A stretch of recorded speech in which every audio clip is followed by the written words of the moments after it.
Bom dia, boa tarde, boa noite. Eu me chamo Ana Paula, para quem não me conhece. Eu estou registrando esse vídeo aqui agora no dia 3 de setembro de 2017. É noite aqui para mim. Devo estar publicando ele amanhã pela manhã e durante o dia, né? Para os amados irmãos que moram no Brasil. Vocês vão acordar de manhã já com esse material à disposição, se tudo der certo e nada impedir. Se você mora no Japão ou para aqueles lá de lá, já vai ser alta tarde, alta noite, né? E você vai estar recebendo esse material. Se você mora aqui na Europa, amanhã, antes do almoço, cada lugar do mundo tem o seu fuso horário, tem o seu momento.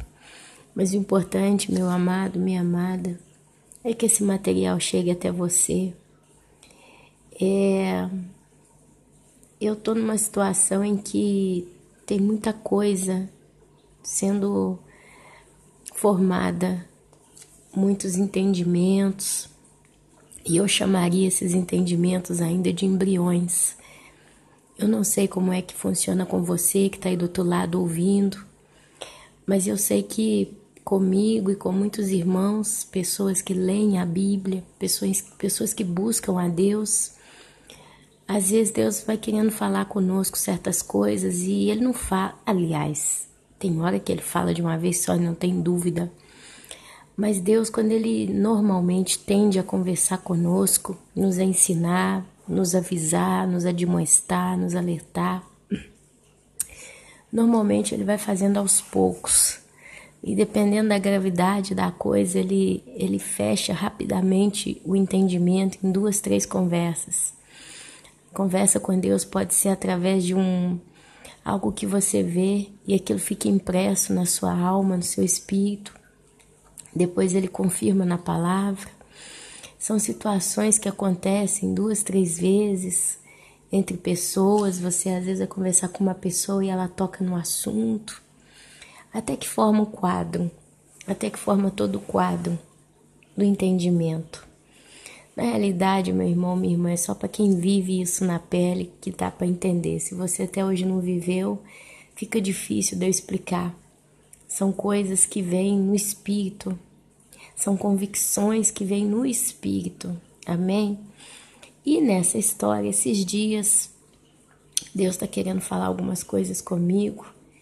E uma das coisas que eu acredito que tomou prumo já é um presente que eu acredito que Deus gostaria que nós dessemos para Ele.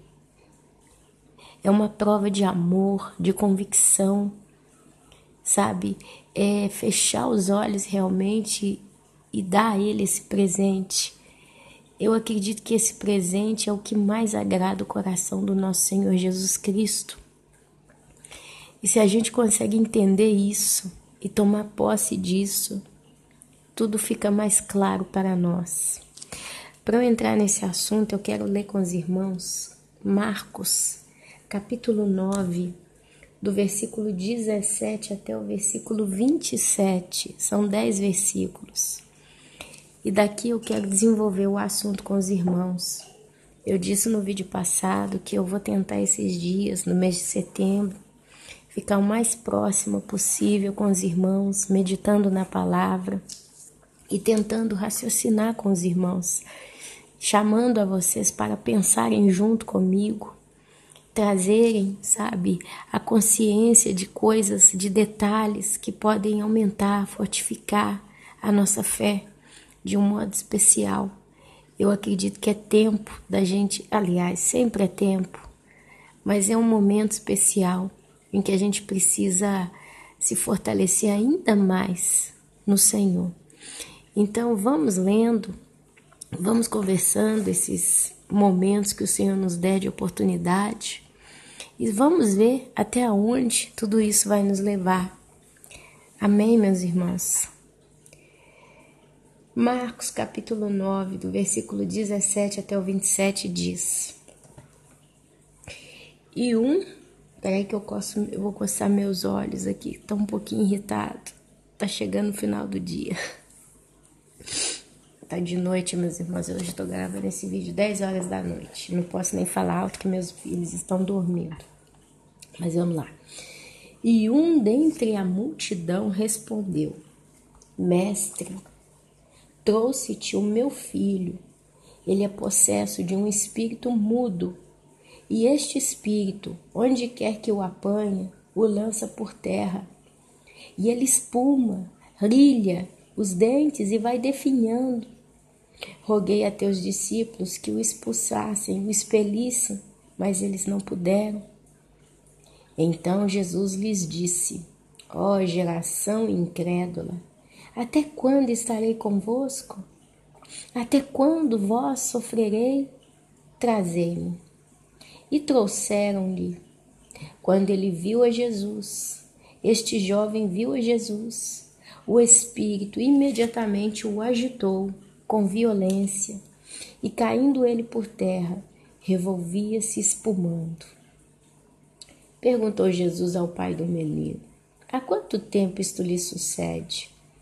Desde a infância, Senhor Jesus, respondeu, e muitas vezes o tem lançado no fogo e na água para o matar. Mas se tu podes alguma coisa, tem compaixão de nós e ajuda-nos. Ao que lhe respondeu Jesus: Se me podes, tudo é possível ao que crê. E imediatamente o pai do menino exclamou com lágrimas: Eu creio, ajuda-me na minha falta de fé. Vendo Jesus que a multidão concorria, repreendeu o espírito imundo, dizendo-lhe: Espírito mudo e surdo, eu te ordeno, sai deste jovem e nunca mais tornes a ele. E ele, clamando e agitando-o muito, saiu, deixando-o como se estivesse morto, a ponto de muitos dizerem: morreu. Mas Jesus, tomando-o pela mão, o ergueu e ele se levantou.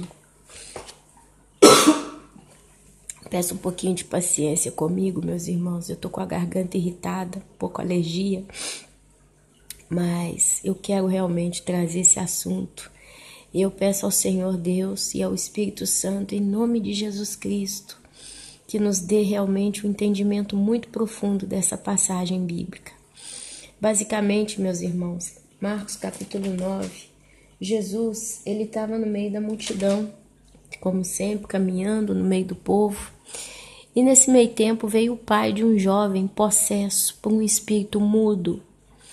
E esse homem estava desesperado porque o menino, desde a sua infância, desde quando era criança, esse espírito imundo o jogava na água, o jogava no fogo, tentando matar o menino.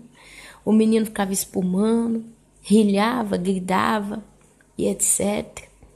Então ele vira para Jesus e fala: se o Senhor puder, faça alguma coisa. E aí Jesus responde: sim, tudo é possível, né? Praticamente, tudo é possível ao que crê. Tudo é possível ao que crê. E ali diz a palavra de Deus que o moço, com muitas lágrimas, ele falou: eu creio.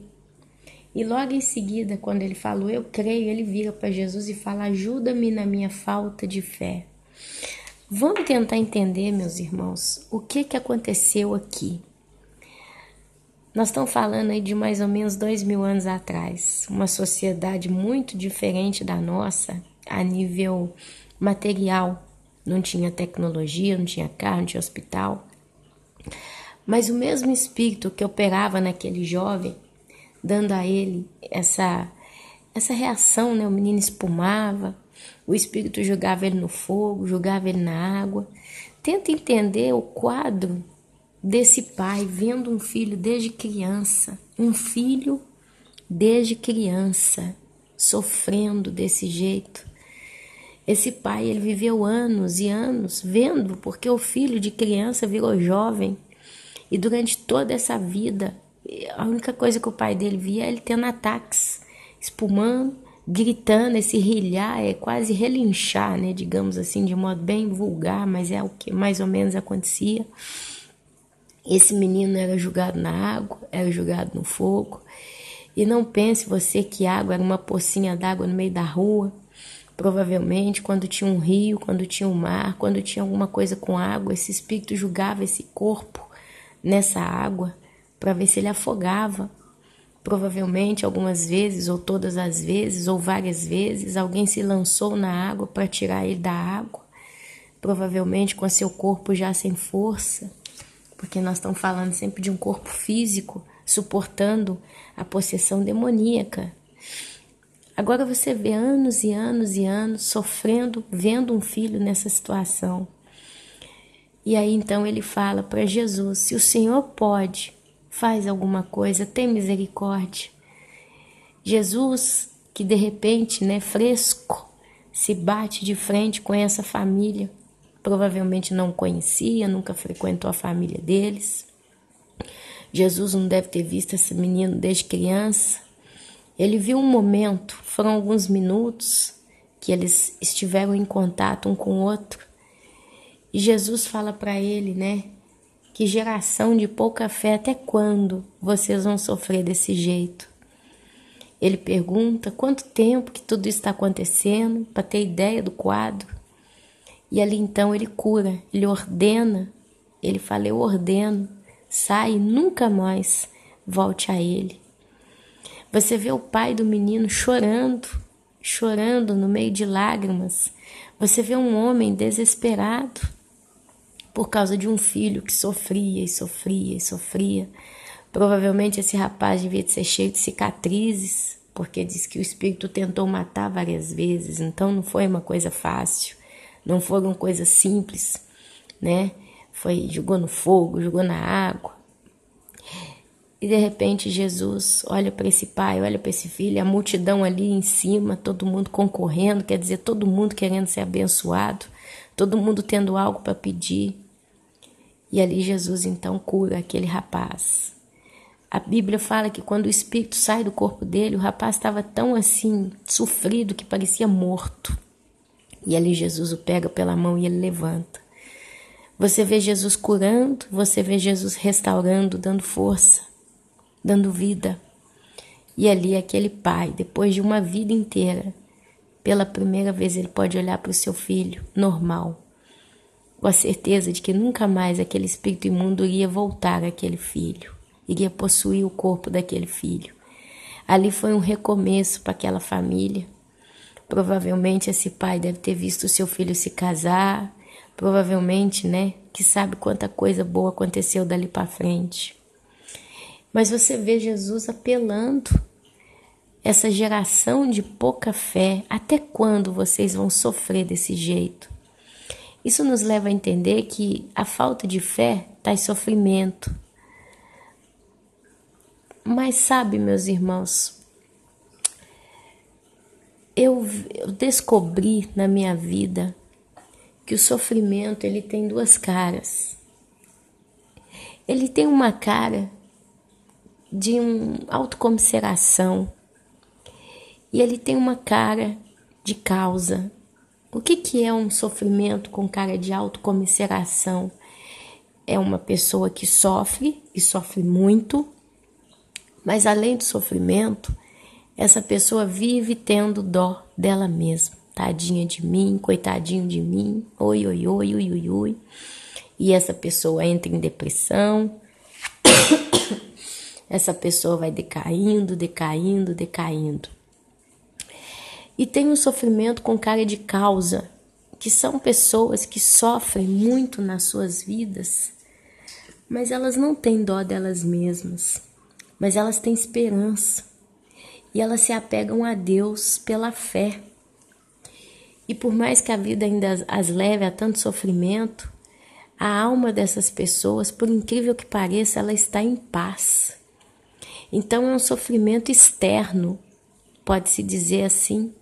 Não é mais aquele sofrimento de alma, aquele sofrimento... Sim, quem sofre, sofre de alma. Quem sofre, chora com a alma. Porém, é como dizia Davi, eu posso chorar a noite inteira, mas pela manhã vem a alegria. Pessoas que pertencem e são verdadeiramente de Deus e Jesus é o Senhor e Salvador da vida delas, por mais que elas estão sofrendo, e olha que eu conheço gente sofrendo, minhas irmãs e meus irmãos, Mas essas pessoas, elas têm esperança, elas creem, elas esperam.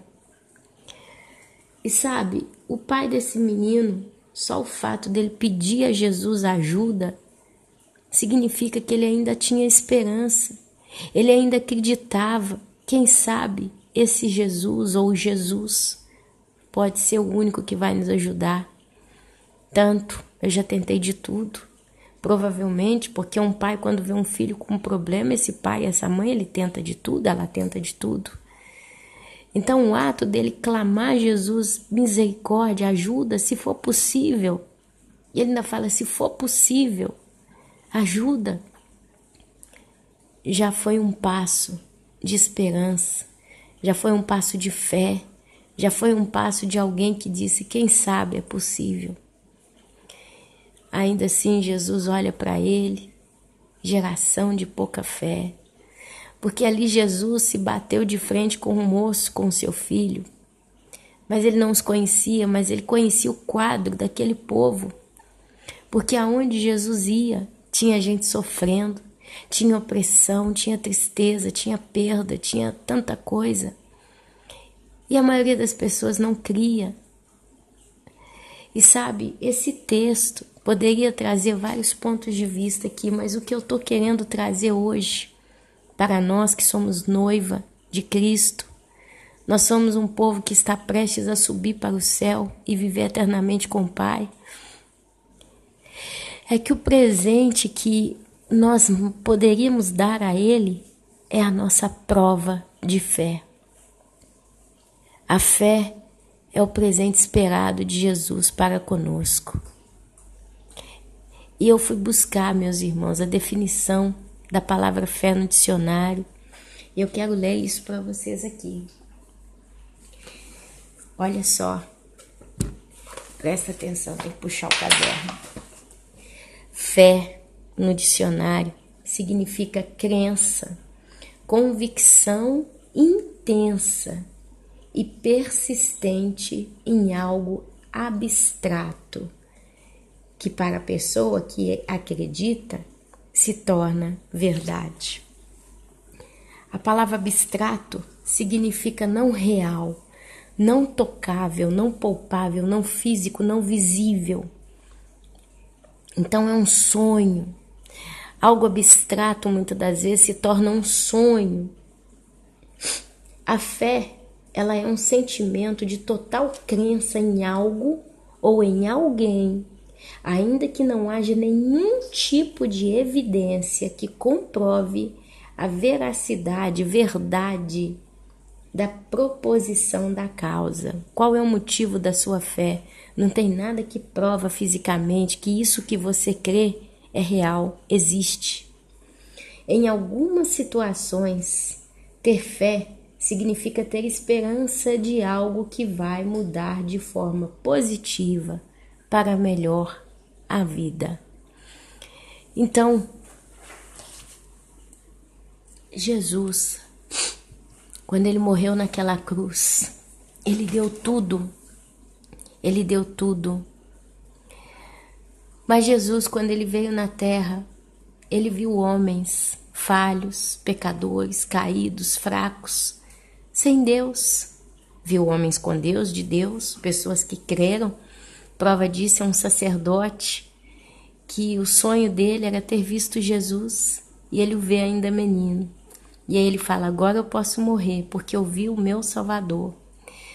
Amados, e Jesus, quando ele veio, ele deu a vida, ele deu atenção, ele deu carinho, ele deu amor, ele deu libertação, ele deu paz, ele deu entendimento, ele deu sabedoria, ele deu tudo. Mais que tudo, ele deu a própria vida, e através da vida dele, nós recebemos também a nossa vida eterna e o direito de viver eternamente com o Pai, com o Filho e também com o Espírito Santo. Mas no meio de tudo isso que ele deu, ele pediu algo para nós, ele pede algo para nós.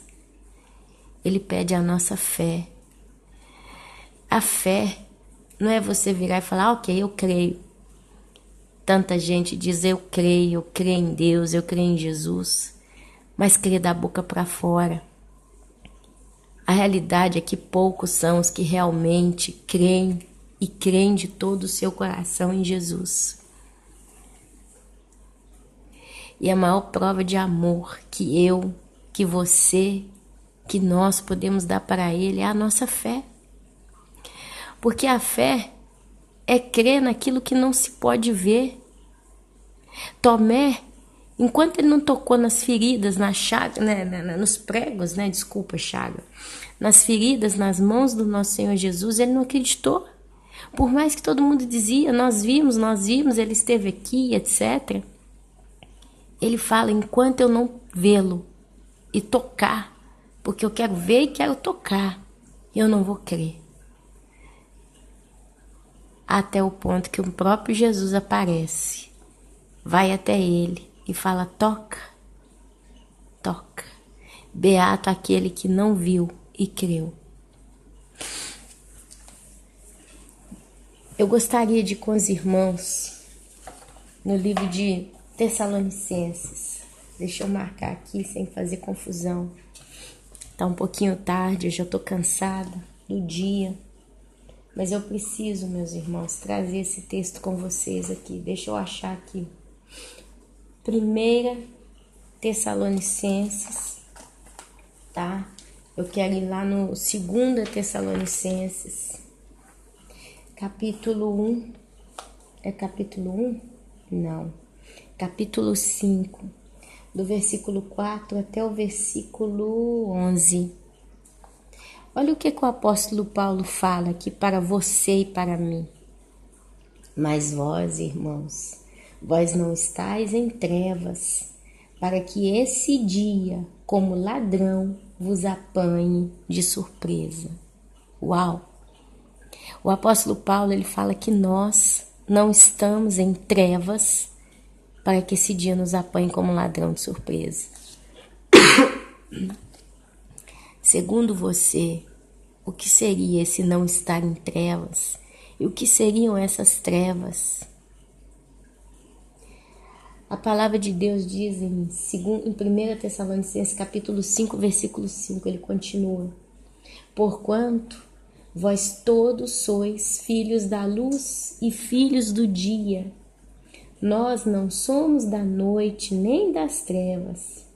Assim, pois, não durmamos como os demais. Pelo contrário, vigiemos e sejamos sóbrios. Ora, os que dormem, dormem de noite, e os que se embriagam, é de noite que se embriagam. Nós, porém, que somos do dia, sejamos sóbrios, revestindo-nos da couraça da fé. Olha a fé aí de novo. E do amor, e tomando como capacete a esperança da salvação, porque Deus ele não nos destinou para a ira, mas para alcançar a salvação mediante o nosso Senhor Jesus Cristo, que morreu por nós, para que quer vivamos ou quer durmamos, vivamos em união com Ele. Consolai-vos, pois, uns aos outros e edificai-vos reciprocamente, como também estáis fazendo. Esse texto, amado, de 1 Tessalonicenses, capítulo 5, me lembra a parábola das 10 virgens. Se você for lá no capítulo 25 de Mateus e ler a parábola das 10 virgens, você vai ver escrito algo do gênero. Eu não vou ler, não. Eu vou falar de cabeça. Mas a Bíblia diz que o reino dos céus é semelhante a 10 virgens. O reino dos céus é semelhante, é igual a 10 virgens. Se vocês quiserem, eu vou ler, para a gente ler fazer um negócio bem feito. Olha só. Mateus capítulo 25, diz Jesus: Então o reino dos céus será semelhante a 10 virgens. Será. Essas 10 virgens, elas tomaram as suas lâmpadas. Elas saíram a encontrar-se com o noivo. 5 delas eram prudentes, eram nécias, eram loucas. E 5 eram prudentes. As loucas ou nécias, ao tomarem as suas lâmpadas, não levaram azeite consigo. No entanto, as prudentes, além das lâmpadas, levaram azeite nas vasilhas. E tardando o noivo, foram todas tomadas de sono e adormeceram. Mas à meia-noite ouviu-se um grito. Eis o noivo, saía ao seu encontro. Então se levantaram todas aquelas virgens e prepararam as suas lâmpadas. E as nécias disseram às prudentes: dai-nos do vosso azeite, porque as nossas lâmpadas estão se apagando. Mas as prudentes responderam: não, para que não nos falte a nós e a vós. Ide antes aos que o vendem e comprai-o. E saindo elas para comprar, chegou o noivo, e as que estavam apercebidas entraram com ele para as bodas e fechou-se a porta. Mais tarde chegaram as virgens nécias, loucas, clamando: Senhor, Senhor, abre-nos a porta. Pois a porta, meus irmãos, estava fechada. Mas ele respondeu: em verdade vos digo que não vos conheço. Vigiai, pois, porque não sabeis nem o dia, nem a hora. Eu ouvi hoje uma senhora falando uma coisa muito interessante e eu me identifico com ela. Ela falou o seguinte, ela falou: olha, meus irmãos, eu sou mãe de 2 crianças, então eu sei o que é ter um parto. Eu tive um parto normal e por mais que você sinta dores, por mais que o mês esteja marcado, por mais que esteja tudo mais ou menos engatinhado, você não sabe que dia e que hora vai nascer a criança. E eu ouvindo aquilo, aquele negócio ficou na minha cabeça, porque eu tô lembrando aqui, das 2 vezes que eu também fui ganhar meus 2 filhos, eu tenho 2 filhos, meus irmãos. Um tá com 7, o outro com 10 anos. Eu me lembro que a médica, né, todo mês que eu ia na médica, ela me controlava, conversava comigo, me explicava. E pelas contas dela, ela dizia: olha, você deve ganhar essa criança no mês tal. Um nasceu no mês de março e o outro nasceu no mês de junho. Então ela dizia: esse aqui vai nascer lá para junho. Nós vamos ver como é que vai ser. Ela me perguntou das 2 gravidezes, quando é que eu engravidei exatamente. Ela me perguntou: você está em qual semana? Eu olhei para a cara dela quando ela me fez essas perguntas e fiquei assim: mas como é que eu vou saber? Na realidade, eu não sei qual foi o dia exato que eu engravidei. Mas eu sei que o dia exato que eu engravidei, 9 meses depois, a criança estaria formada, preparada e pronta para sair do ventre. Porém, mais ou menos, eu ainda me lembro, não me falha a memória, a partir do 9º mês, a criança está pronta para nascer. Tem mulher que dá à luz 9 meses e um dia, 9 meses e um pouquinho mais, ou um pouquinho menos. Não é uma conta redonda, não é uma conta fechada, correta, precisa. Pode ser um pouquinho para mais, como pode ser um pouquinho para menos. E aqui pensando com meus 3 parafusos que eu tenho na minha cabeça, eu ficava falando: mas como é que ela vai saber quando eu estou pronta para ganhar a criança? E sabe, meus irmãos, só quem ganhou uma criança é que sabe quando está pronto. Eu me lembro que eu já não tinha lugar para ficar. Eu não conseguia ficar sentada. Eu não conseguia ficar deitada. Eu dormia de lado, não estava bom. Eu virava com a barriga para cima, não estava bom. Eu não conseguia virar com a barriga para baixo, que a barriga estava dura, grande. Quando eu caminhava, parecia que eu tinha um pêndulo entre as pernas. É como se todo o meu estômago, toda aquela parte da minha costa, né, lá embaixo, estivesse sendo puxada para baixo. Eu me sentia cheia, tipo, não dá mais, tem que sair, já tá na hora. E a médica, meus irmãos, ela com seus instrumentos, né, de medição e toda a sua experiência, a médica, ela sabe quando uma criança tem que nascer, ela sabe quando uma criança está pronta. Normalmente uma criança, quando ela tem que nascer, ela vira dentro do útero. A cabeça desce, né? O corpinho da criança vira, de modo que a cabecinha dela desce e o resto do corpo fica. Então a criança fica literalmente de cabeça para baixo. Inclusive, é perigoso do cordão umbilical enrolar no pescocinho da criança no momento que ela gira, E o cordão então enrola vários casos de criança com cordão umbilical no pescocinho. Tem uma vizinha da minha casa que ela contou que uma das filhas dela nasceu verde, de tanto que ela estava já sufocando por causa do cordão umbilical. Mas a realidade é que quando uma criança tem que nascer, quem sai primeiro é a cabeça, depois o corpo da criança. Então, mediante a todos esses dados, a gente meio que por alto entende quando é o tempo da criança nascer.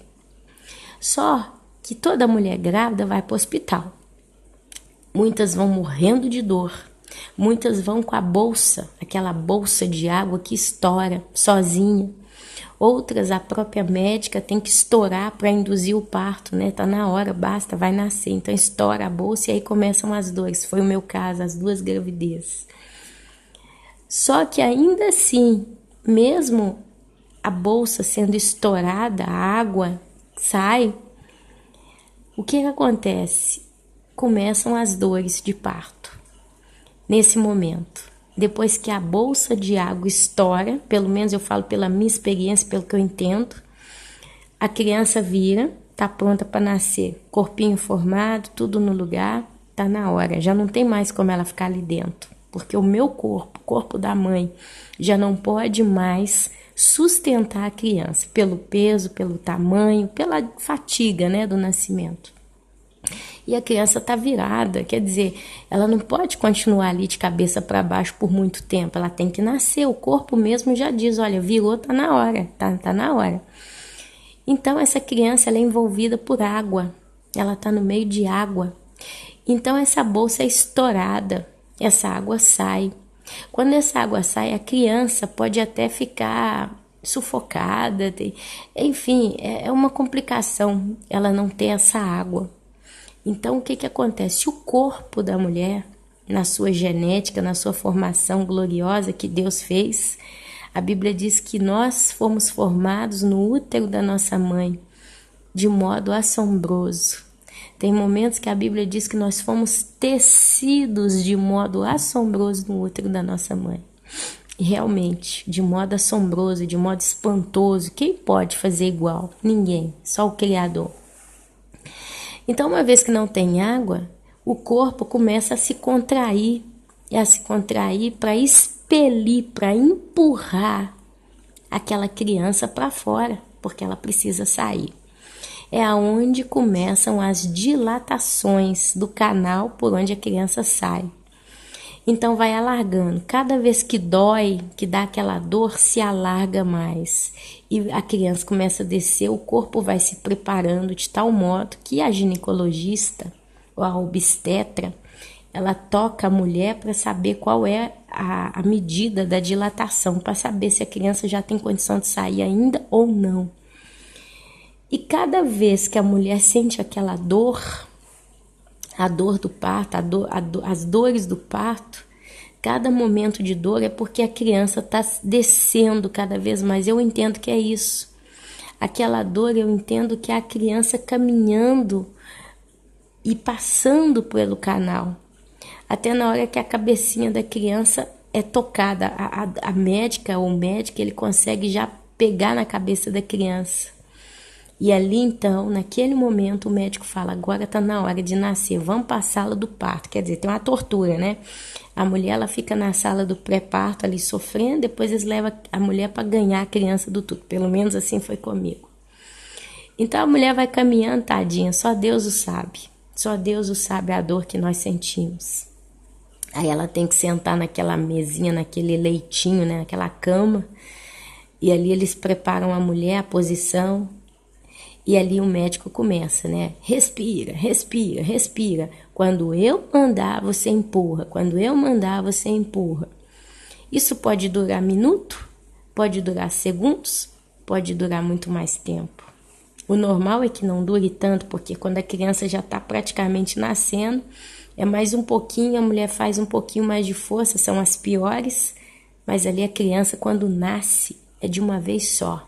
Escorrega, desce de uma vez só, você não vê, você só sente aquela coisa passando e de repente você já está com a sua criancinha no colo. Só que o que acontece? Nesse mistério todo, porque eu posso chamar esse ato de mistério de Deus, né? Todo esse processo, por mais que a gente entenda que chegou no mês da gravidez e em ser encerrada, tá na semana, tá nos dias, nenhuma mulher grávida, a não ser aquela que vai fazer a cesárea, né? Mas vamos deixar a nível do natural, do como a natureza vai no seu curso natural. Nenhuma mulher grávida sabe o dia exato e a hora exata que o seu filho nasce. A gente tem tudo apontando gritantemente para o momento do parto, mas o processo do corpo expelir a criança de modo que ela nasça totalmente, ninguém sabe. A ponto que os médicos eles vão esperando, eles vão deixando o corpo da mulher trabalhar. E quando o nosso amado Senhor Jesus, ele compara a vinda dele, a primeira, né? A primeira é quando ele nasceu, veio Jesus homem na terra, nasceu de Maria.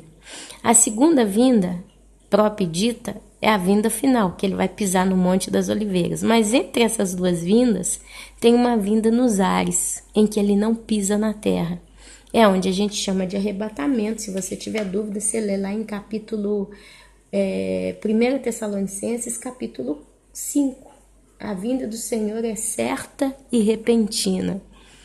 E você vê também Mateus capítulo 25, quando fala das virgens prudentes e nécias. Você ouve à meia-noite, ouviu-se o grito. Então, você vê aqui, eu acabei de ler com os irmãos a necessidade da vigilância. 1 Tessalonicenses, capítulo 5, deixa eu ver com óculos que eu não enxergo. Do 4 até o 11, e vários textos bíblicos que falam da vigilância, do ladrão da noite. É um dos que eu mais gosto, quando ele fala, né? Do ladrão da noite. Se o pai de família soubesse a que hora viria o ladrão, ele vigiaria e não seria pego de surpresa. Então, meus amados, você vê o apóstolo Paulo, aqui em 1 Tessalonicenses, ele terminando esse texto falando o seguinte: nós, porém, que somos do dia, sejamos sóbrios, revestindo-nos da couraça da fé. Eu quero parar aqui no discurso da couraça da fé. Uma vez que eu li para os irmãos o significado da palavra fé. O que é uma couraça, Ana Paula? Couraça é um tipo de armadura que cobre todo o peito e toda a costa, toda a parte de frente e de trás do peito. Então, quando uma flecha bate na couraça, ela cai no chão. Se a couraça é forte, é sempre. Hoje a couraça que os homens de guerra usam são cinto, como é que chama aquele troço? Cinto de segurança, não, como é que é? Colete à prova de balas. É sempre uma couraça. Couraça porque vem da palavra couro, mas é sempre algo resistente. E o nosso amado Jesus, ele fala que nós temos que vestir a couraça da fé. Certos psicólogos dizem que a região das nossas emoções, ela está literalmente situada na altura do nosso estômago, junto com o peito, entre o peito e o estômago. A ponto que quando está começando a pensar que é gente, né, você está novinho ainda, criança, se apaixona por alguém, a amiguinha da escola, o coleguinha da escola, se apaixona, aí toda vez que você vê a sua paixão, vem um frio na barriga. Por que vem na barriga? Porque é onde a gente mais consegue sentir as emoções à flor da pele. É na altura do estômago, entre o estômago e o peito.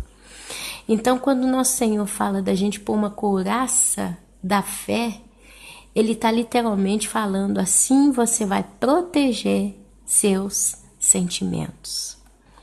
Se o teu sentimento a te pedir a mim para ser Senhor e Salvador da tua vida é um sentimento genuíno e você crê nisso, então você peça a mim para revestir-te com a couraça da fé.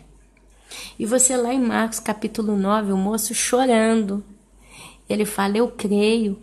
E logo em seguida ele fala: Senhor, me ajuda na minha fé. Dá-me fé, me ajuda. Porque você vê um homem pedindo ajuda, desesperado para Jesus. Mas talvez ele já não cria tanto, porque são tantos anos vendo seu filho endemoniado, o filho lançado no fogo, lançado na água. Quantas serão as promessas que foram dadas para ele, pedindo, né? Oferecendo a ele a oportunidade de conseguir finalmente resolver o problema e nunca deu certo e os anos se passaram. Então, meus irmãos, eu aprendo que isso tudo aqui, com isso tudo, me perdoem, meus irmãos, eu estou começando realmente a estar cansada agora. Mas eu quero concluir essa mensagem, eu peço a Deus que me ajude. A gente vê o Senhor Jesus esperando de nós o sentimento da fé. Mas Ele sabe, meus irmãos, que nós, por nós mesmos, não somos capazes de ter esse sentimento por si mesmo. Mas aonde, meus irmãos, você talvez me pergunte, irmã Ana, até então, aonde eu acho esse sentimento? Como que eu consigo ter essa fé? Como que eu consigo me revestir com essa couraça da fé? Só pedir a Deus é o suficiente? É aonde eu lembro você da parábola das 10 virgens. Que as 5 virgens prudentes, elas tinham literalmente o azeite com elas. Elas tinham a lâmpada, mas não somente a lâmpada, tinham também o azeite. E você, perdão, você me perguntando o que é esse azeite? Eu sou marinheiro de primeira viagem, ainda não entendi bem as coisas, me pode explicar o que é esse azeite? O azeite, meu querido, minha querida, é a presença operativa do Espírito Santo dentro de você. A lâmpada é a Bíblia, é a palavra de Deus. E o azeite é o Espírito Santo. O Espírito Santo, ele opera perfeitamente numa pessoa quando essa pessoa busca a leitura da palavra, busca conhecer a Deus. Porque mano a mano que essa pessoa vai lendo a Bíblia, o próprio Espírito Santo que foi prometido por Jesus quando estava subindo e dizia: eu vou para junto do meu Pai preparar-vos morada, se não fosse assim, eu vos teria dito, mas em meu lugar virá o Consolador.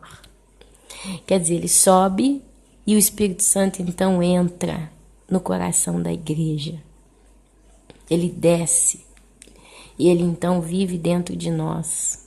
Começou lá em Pentecostes, 50 dias depois.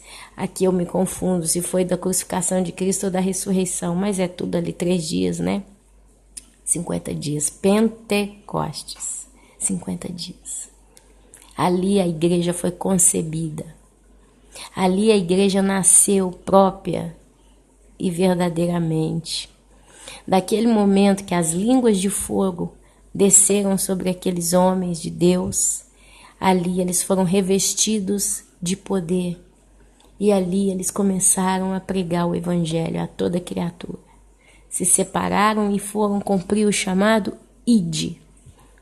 E pregaram por todo o resto da vida deles. Ali nasceu a igreja. Cada vez que eles pregavam, almas vinham para Jesus e aquilo ia se duplicando e chegou até os nossos dias. E vai acontecer, meu querido, minha querida, até o final, quando o Senhor Deus estabeleceu. Então, meu querido e minha querida, o Espírito Santo, ele é o óleo. Porém, a palavra de Deus nos chama de luz do mundo. Significa claramente que então nós estamos literalmente acesos. Isso significa que é a lâmpada trabalhando junto com o óleo. Então, se eu quero ser realmente uma luz do mundo, como a palavra de Deus me chama, eu tenho que estar lendo a Bíblia todos os dias. Pode até faltar 1 ou 2, isso acontece muito comigo. Mas a Bíblia tem que estar na minha vida todo o tempo, possível e impossível. E eu tenho que ler com fé. E sabe o que acontece quando você começa a ler lá no início da Bíblia, em Gênesis, e vai lendo, Chega um momento que você se depara com as histórias dos personagens e do que eles passaram com Deus e o que Deus passou com eles. Você vê, chega em Jesus. E mano a mano que você vai lendo, você vai conhecendo o caráter de Deus. E mano a mano, minha irmã, meu irmão, que você conhece o caráter, você ou se apaixona ou você odeia. Quando você começa a conhecer o caráter de uma pessoa, ou você se apaixona totalmente e a ama, ou você a odeia para sempre. Então, quando você lê a Bíblia, você vê ali o espelho do caráter do próprio Deus, o que ele passou, por exemplo, com o povo de Israel, das vezes que eles viraram as costas, das vezes que eles adoraram. Então, você vê a reação e as reações de Deus, e você ali vai amando a Deus, você vai se apaixonando. E mano a mano que você lê, você vai conhecendo a Deus. Você começa a compreender que com Ele você pode contar. Ele não é um ídolo de pedra, de barro, de lenho. Ele é o Deus Todo-Poderoso. Ele é invisível aos nossos olhos caídos agora. Mas creia, Ele é real. Ele está em você. Essa vozinha que está lá no fundo do teu coração, confirmando para você as coisas que você crê. Peça fé para Deus e Ele vai te dar com boa vontade. E sabe, meu irmão e minha irmã, se você tiver fé, você tem a esperança. E é onde você consegue concluir o que o Senhor nos diz aqui através do apóstolo Paulo.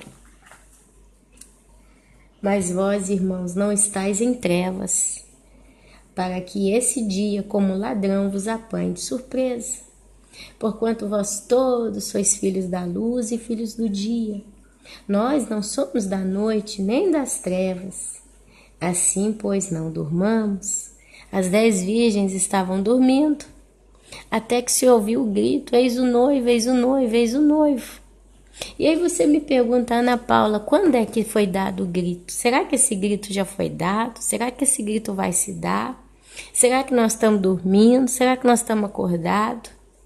Amados, Jesus ele começa citando no livro de Lucas. Deixa eu ver se eu consigo achar Lucas aqui. Ai. Lucas, sim, capítulo 21. Eu vou ler aqui. Será que eu consigo pegar? O princípio das dores, sempre falando do parto, né?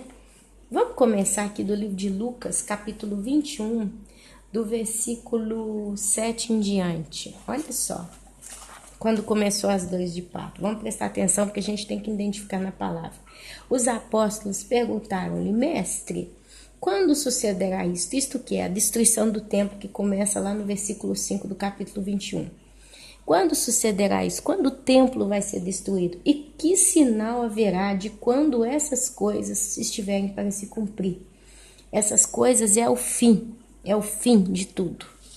Respondeu então Jesus: vede que não sejais enganados, porque muitos virão em meu nome, dizendo sou eu, e também chegou a hora.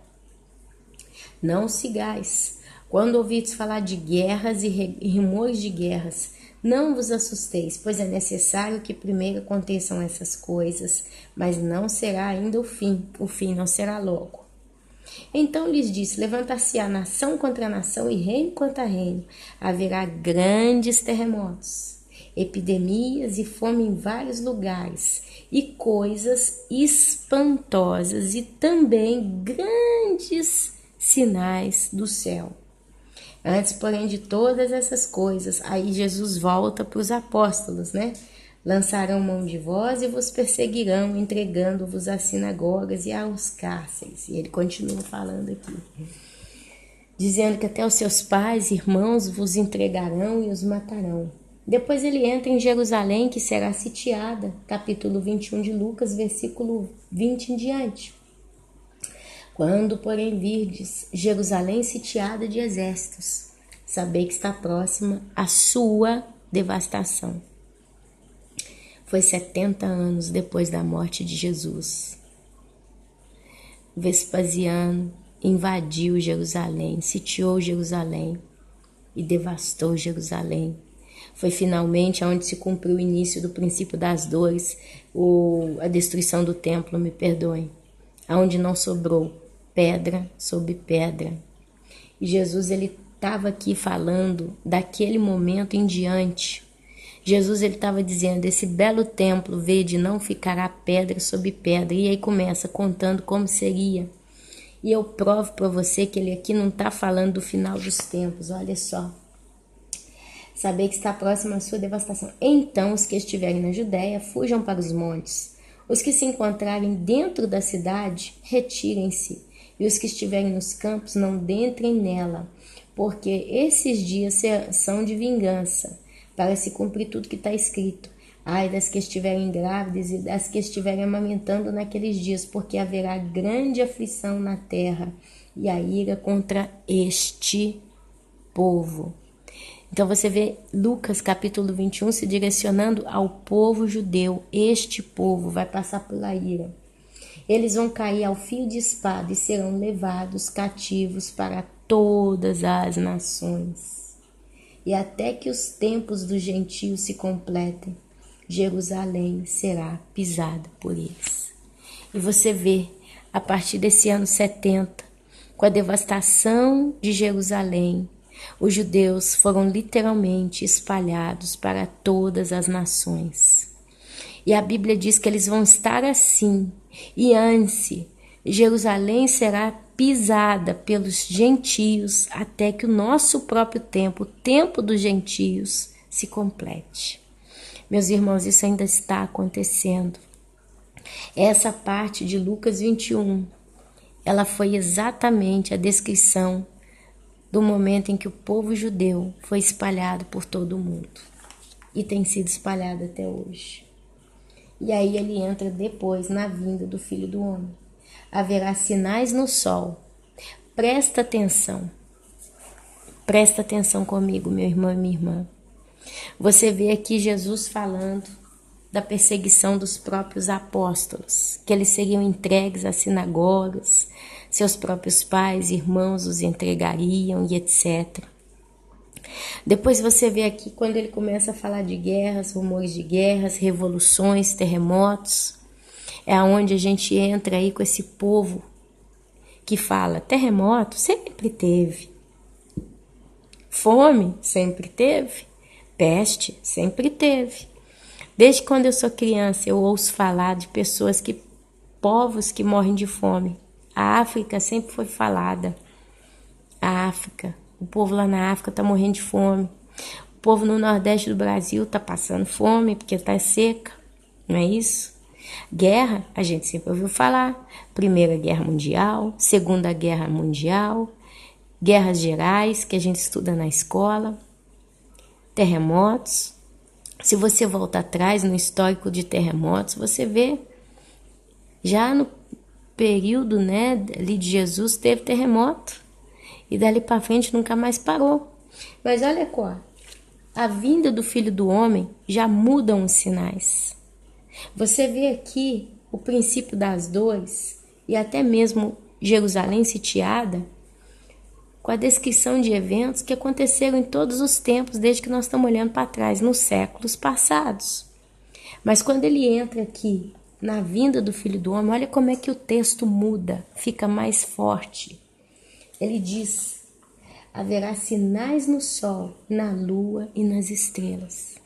Então Jesus ele começa falando que a vinda do Filho do Homem será precedida por sinais no sol, na lua e nas estrelas. Antes ele não falou disso. Antes ele falou de terremotos, de fomes, de peste. Mas aqui olha como é que a coisa complica. Começa havendo sinais no sol, na lua e nas estrelas. O povo judeu, nessa altura do campeonato, já foi espalhado por todo o mundo. E essa vinda que ele está falando aqui é a vinda no dia do Armagedon, que vai ser a batalha de todas as nações contra Israel. Israel vai estar quase sendo devastada por uma outra vez. Presta atenção, você precisa entender a história de Israel. Você precisa entender um pouco a história da humanidade para entender esse texto. e não errar. Então ele precede por sinais no sol, na lua e nas estrelas. E eu sou assim, extremamente convencida que nós estamos neste ponto, exatamente neste ponto. Sinais no sol, na lua e nas estrelas. Para mim começou em 2014, um pouquinho antes, com o cometa Aison. Começou lá em 2000, acho que foi 2011, 2012, que caiu um meteoro na Rússia. Presta atenção. Depois nós temos caminhando aí pelas 4 luas de sangue, 2014, 2015, estrela de Belém vista no céu depois de 2000 anos. Eclipses particulares, o último aconteceu agora em agosto. Um eclipse que já não acontecia há 99 anos nos Estados Unidos. Aconteceu também um eclipse lunar que durou aqui, pelo menos na Itália, ele ficou mais de 1 hora. Um eclipse belíssimo que eu pude ver de camarote. E agora, dia 23 de setembro, um grande sinal no céu. Você vai ver a constelação de Virgem dando a luz ao planeta Rei, também conhecido como planeta Júpiter. E a constelação de Virgem, ela vai estar vestida do Sol. O Sol vai estar no ombro da constelação de Virgem. A Lua vai estar debaixo dos seus pés. E ela vai ter um alinhamento belíssimo de 12 estrelas na sua cabeça. Tem também um dragão, esperando para quando ela nascer, devorar o neném, a criança. E você, dia 23, se procurar em astronomia, é tanta coisa que a cabeça começa a dar números, são quase 11 horas da noite, que para mim eu tô cansada. Astronomia, se você procurar em astronomia, você vai ver esse alinhamento belíssimo, dia 23 de setembro. Todo profético, porque se você vai em Apocalipse, capítulo 12, você vai ver exatamente a mesma descrição desse sinal. E tem outros sinais no livro de Apocalipse que também vão acontecer agora esse ano e nos anos que estão por vir. Então a Bíblia fala, haverá sinais no sol, na lua e nas estrelas. Sobre a terra, enquanto tem sinal no sol, na lua e nas estrelas, enquanto isso, sobre a terra, o planeta Terra, angústias entre as nações, em perplexidade por causa do bramido do mar e das ondas. Meus amados, aqui você vai ver o início de grandes tsunamis. Você vai ver o início do mar sendo completamente modificado. E aqui eu vejo a explicação do porquê, todos nós, porque eu me incluo nisso, tendo tantos sonhos com tsunamis.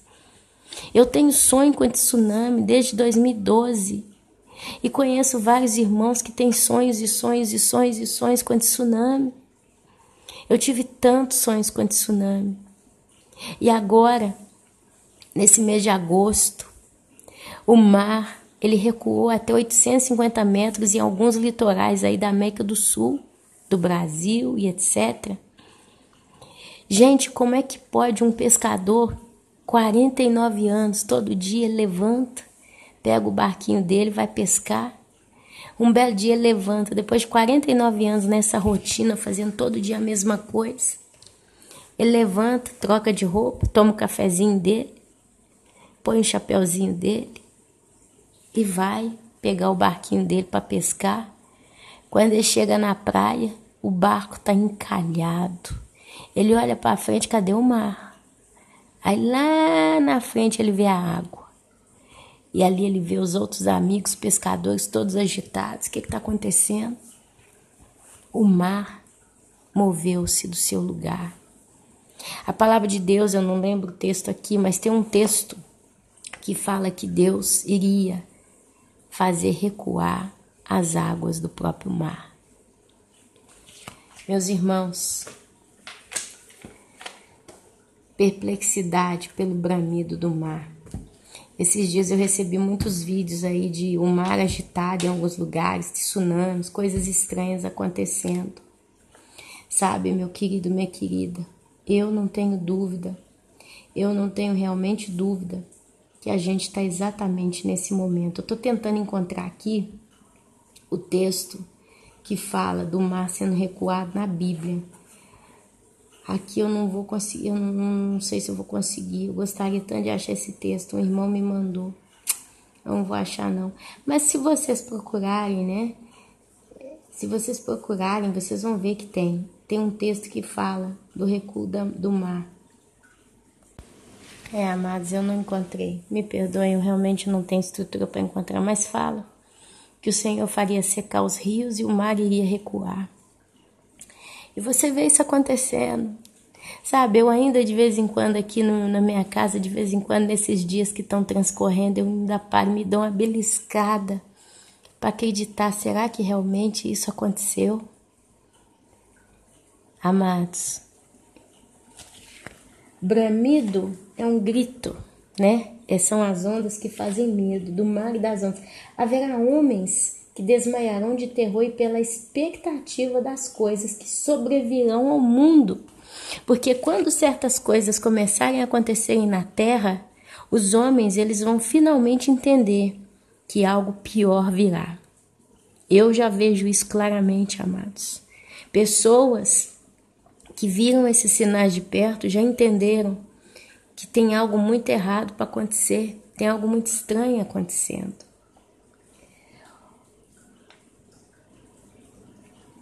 Pois os poderes do céu serão abalados. Olha aqui mais uma. A Bíblia fala que a vinda do Filho do Homem, quer dizer, a vinda de Jesus, a vinda própria dele pisando no Monte das Oliveiras, livrando o povo de Israel no Armagedon, matando o anticristo com o sopro da sua boca, lançando a besta e o falso profeta no lago de fogo e enxofre. A vinda dele, meus amados, vai vir com esses sinais. A Bíblia diz que os poderes do céu serão literalmente abalados. Ele vai chacoalhar o universo inteiro. E a gente já começa a ver certas coisas no céu que nos dão a entender que tem alguma coisa acontecendo de lá das nossas cabeças.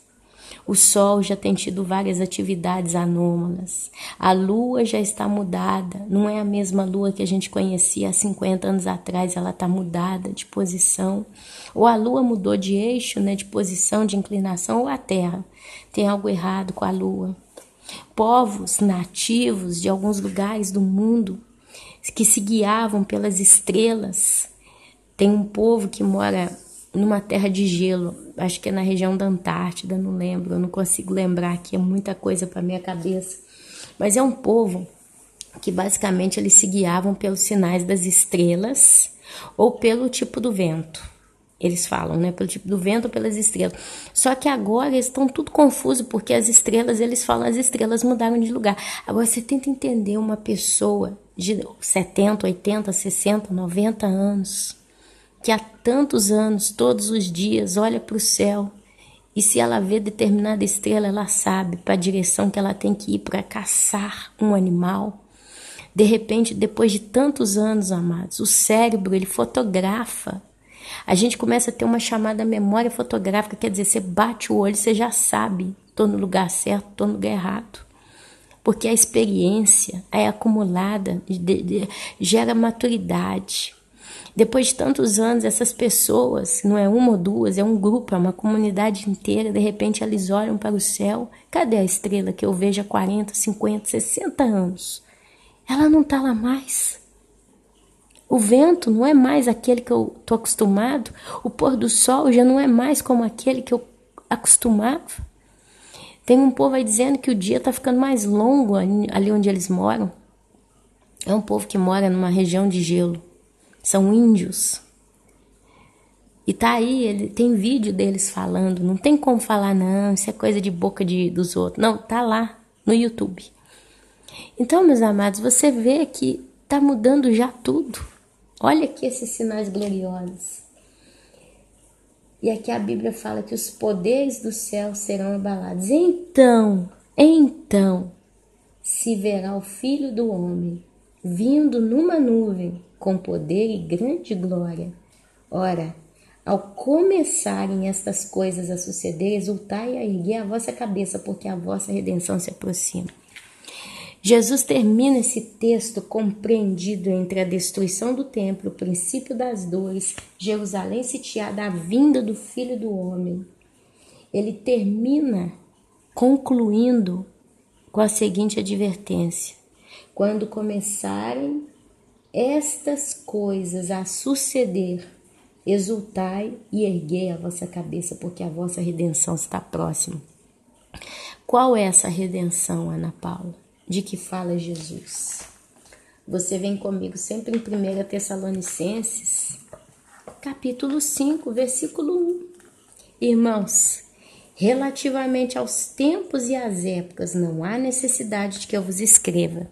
A mulher grávida, ela sabe qual é o mês que ela tem que ganhar a criança. Então, não adianta você ter que tentar explicar. Ela sabe. Ela já começa a entender, poxa, já estou com 9 meses de gravidez, está na hora de ganhar. E aqui Paulo fala com o povo, não há necessidade, com tempo e época. Por quê? Porque o povo de Israel, eles são guiados por um calendário. E esse calendário, ele tem festas, ele tem acontecimentos específicos, datas, rituais. Então, cada uma dessas coisas, elas têm todo um sistema de organização. Então, quando Paulo fala dos tempos e das épocas, ele literalmente expressa aqui, ele expressa o dia do ladrão, como ladrão da noite. E essa frase em Israel é uma frase popular, meus amados. É uma frase popular.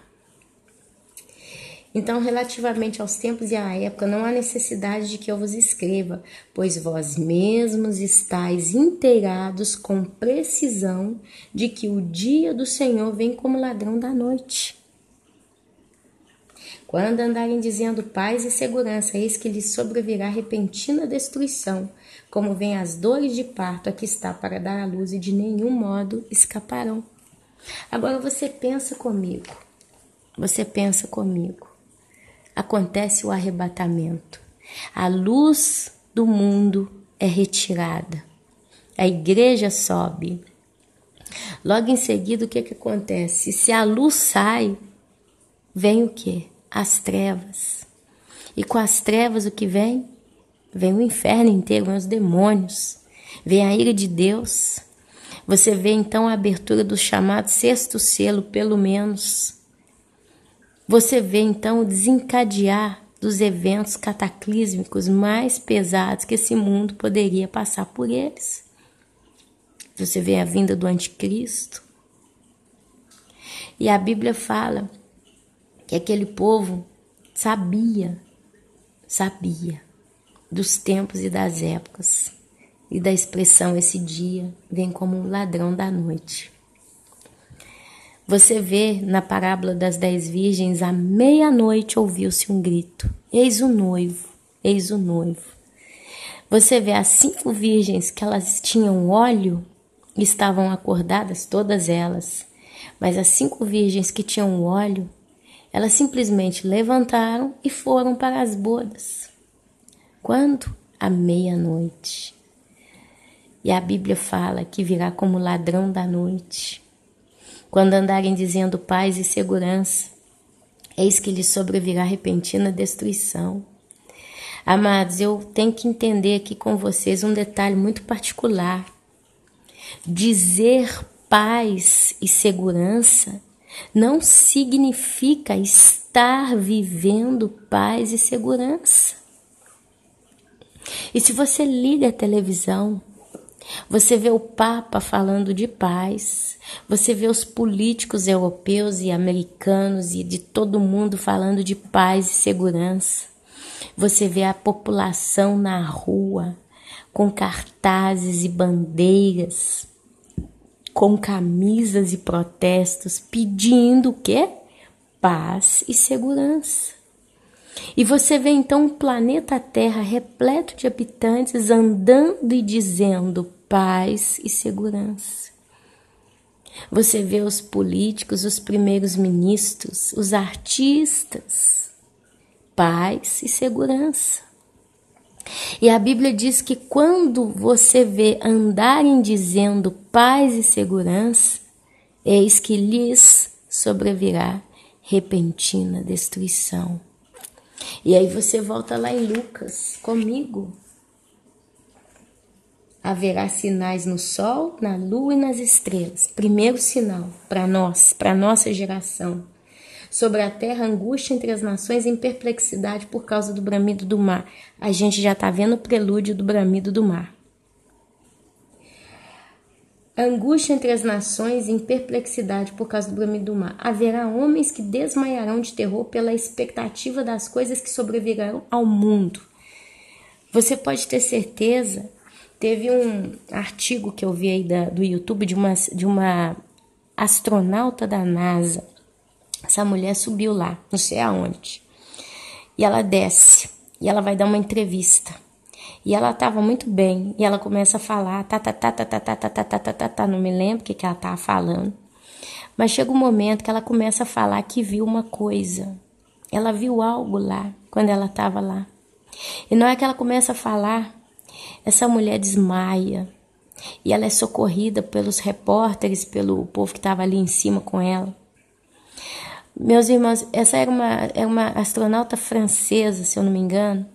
Isso é um artigo aí por aí na internet falando que essa mulher tentou suicídio quando ela desceu, quando ela voltou do espaço. Que sabe onde é que ela foi, que sabe o que ela viu, ninguém sabe.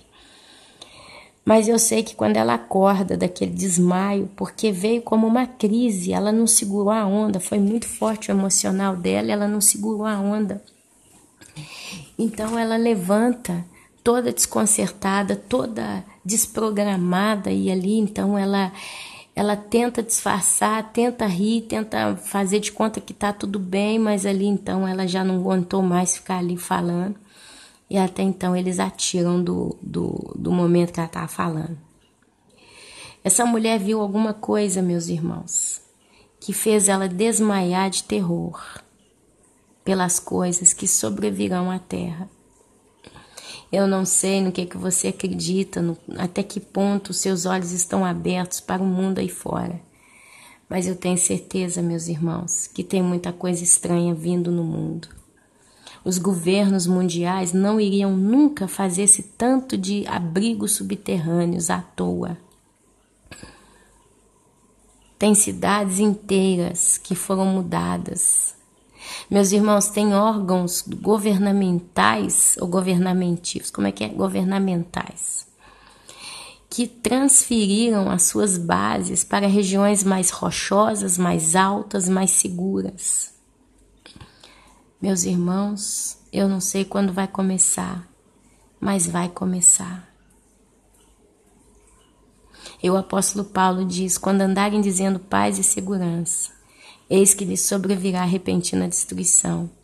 E se você ler Apocalipse, quando começa a falar dos 7 anos da grande tribulação, desde o primeiro até o 7º ano, essa terra não terá paz. Vai ser um evento desencadeado atrás do outro. Ninguém vai ter para onde correr, por mais que eles tentem, porque o Senhor vai julgar essa terra.